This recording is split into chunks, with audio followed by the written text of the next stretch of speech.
Hello, good day to you. It's me, Andy, and this is Talking Really. Now, you will know if you've been watching the video, my encounter in ASDA on Sunday, I made the video in good faith because I've been going around the various shops following the announcement they were going to be stricter on the door. And from my personal experience, when my first visit in ASDA in Trowbridge, and I discovered that they were selling porky pies, in actual fact, demanding that you have a lanyard when there's no legal requirement that you have it. I thought that I would actually do a couple more videos, so various other shops. It wasn't until Sunday when I went to my usual shop, my usual Sunday shop for the week, in my usual shop that I've been going in, well, since they opened, and also as somebody pointed out that they haven't been open 20 years, but I have been visiting ASDA for 20 years, and I go there most weeks.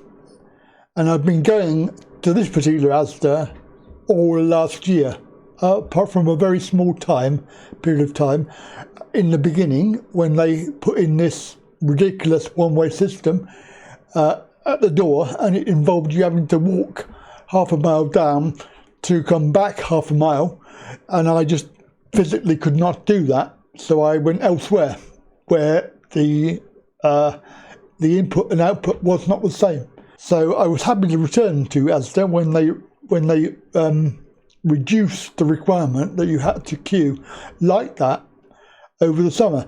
And so obviously in July last year they mandated the mask wearing, and again I was going there every week, and in the very beginning I had mentioned that I was exempt and it was accepted, and I carried on shopping. The staff there are the same. The majority of them are still there from last year, and I have a very good relationship with most of them. I chat to everybody because I'm very amenable. Even the security lady, who obviously was the one that we dealt with on Sunday, I've spoken to her many times before, and of course we've never had a problem up until last week.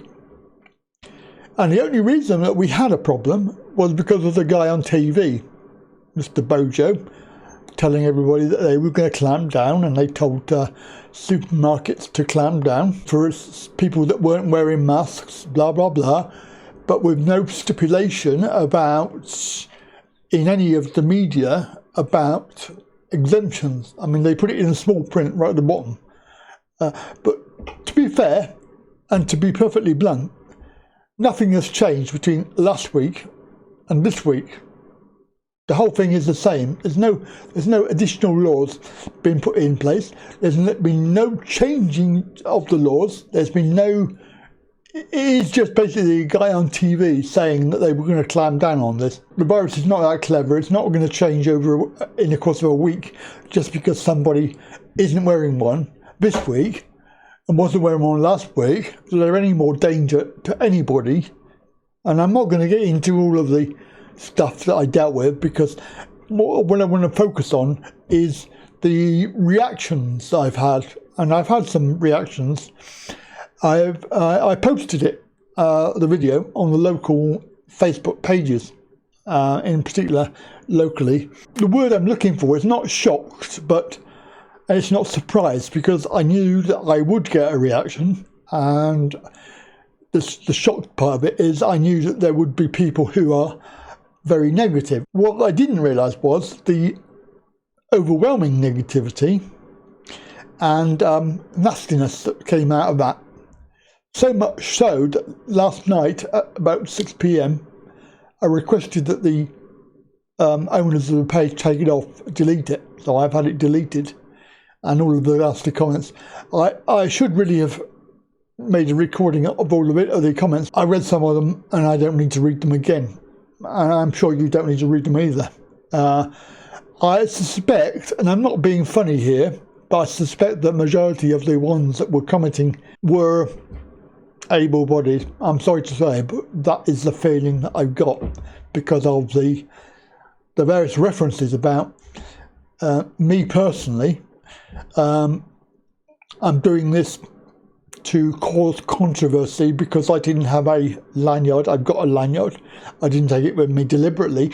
I've got my camera because I went there deliberately to cause trouble. I'm selfish. I am a anti everything, anti-masker, anti-vaxxer. I am doing it to cause trouble. All things that you would expect from negativity about a situation that is purely, we're talking about the exemption rules, and the fact that is that they say, well, just wear a face mask, just wear a welder's mask, just wear a lanyard, just do this, just be less selfish for other people. There's a few things that I want to clarify about all of this that hopefully you will be able to agree with. But I don't care if you don't agree, but hey, I'm presenting facts. First fact is I make videos, and that's the fact, okay? And the subject matter is controversial because I'm dealing with disability discrimination. I'm dealing with people that are in the minority. There's 20% of the population compared to 80% able-bodied. And all through my life, I have been subjected to discrimination. I have tried not to let it worry me too much, and I have tried to fight it where I can. For example, I was employed for a job. I left a very good job for another job. I was recruited by a guy who was completely happy with my record, my qualifications, and my work ethic.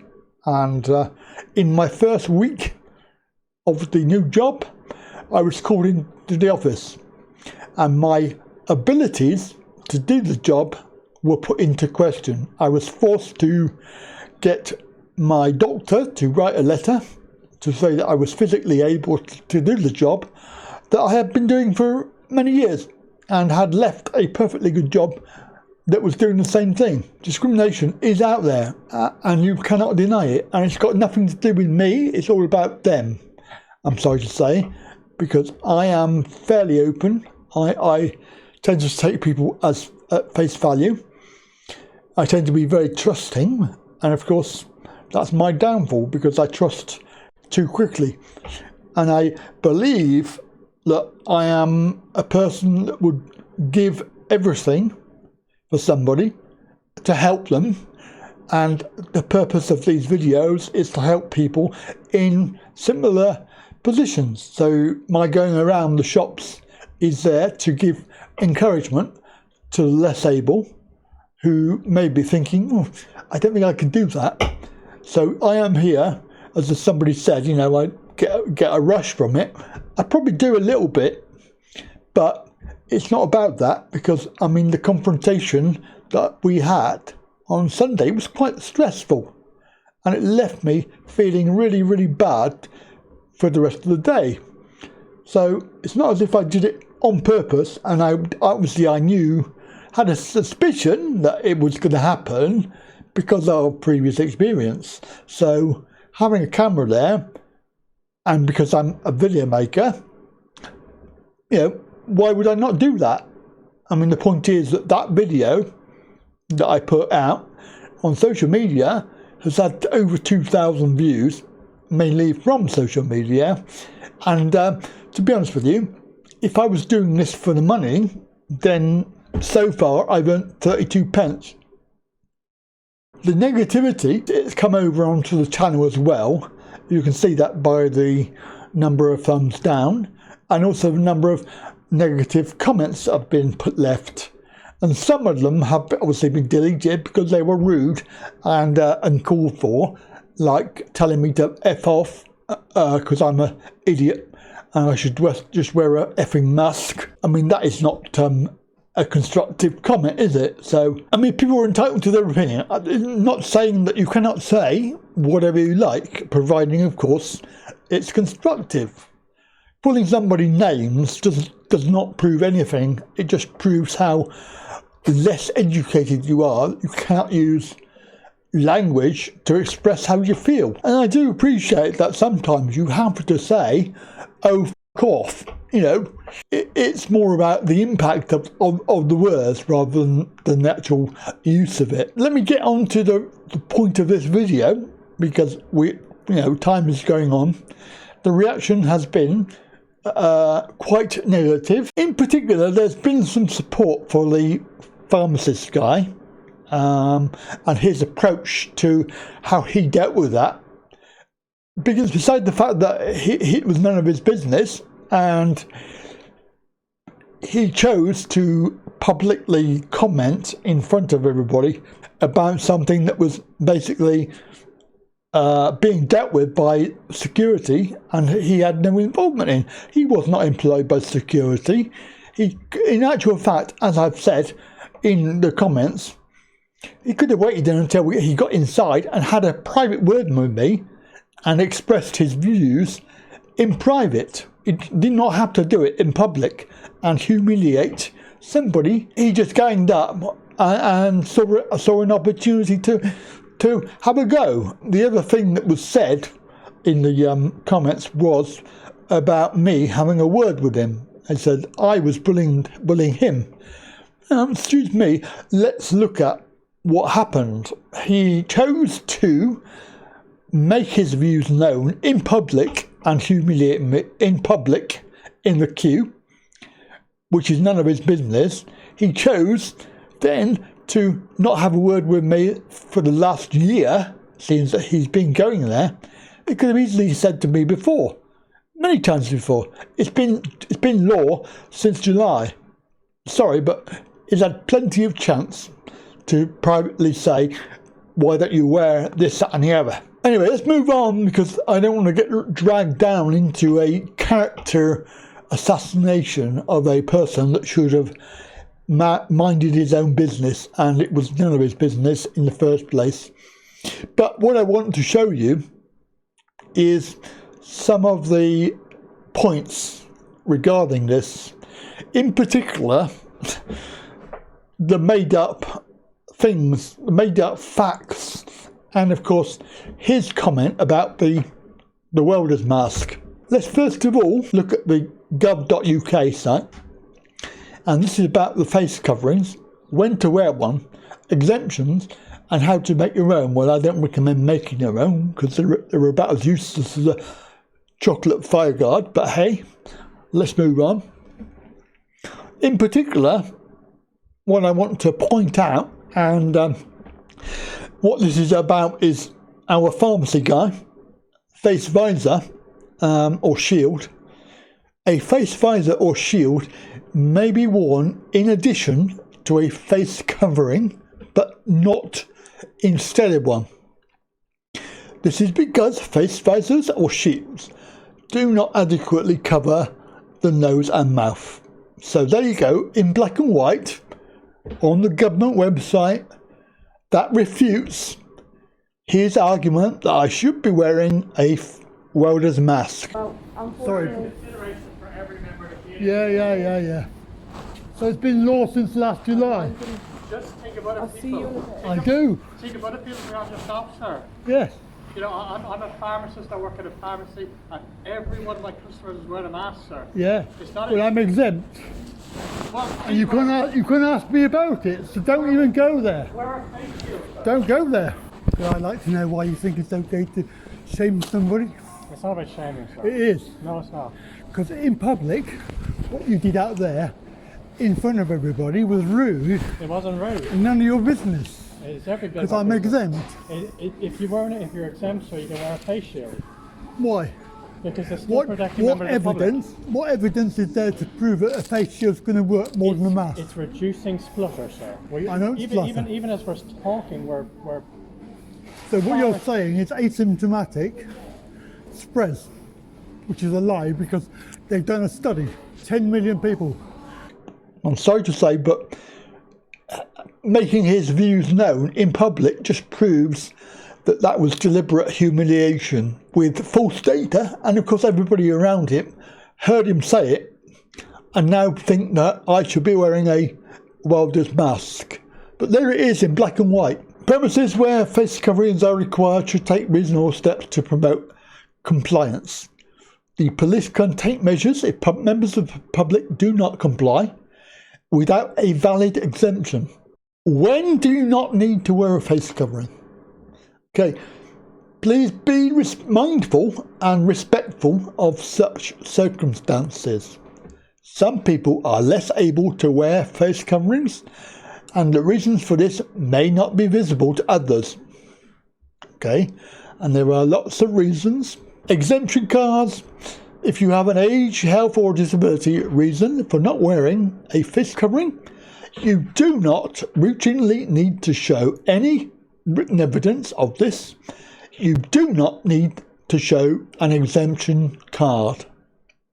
This means that you do not need to seek advice or request a letter from a medical professional, but however, some people may feel comfortable showing something that says they do not have to wear a face covering. This could be in the form of an exemption card, badge, or even a homemade sign.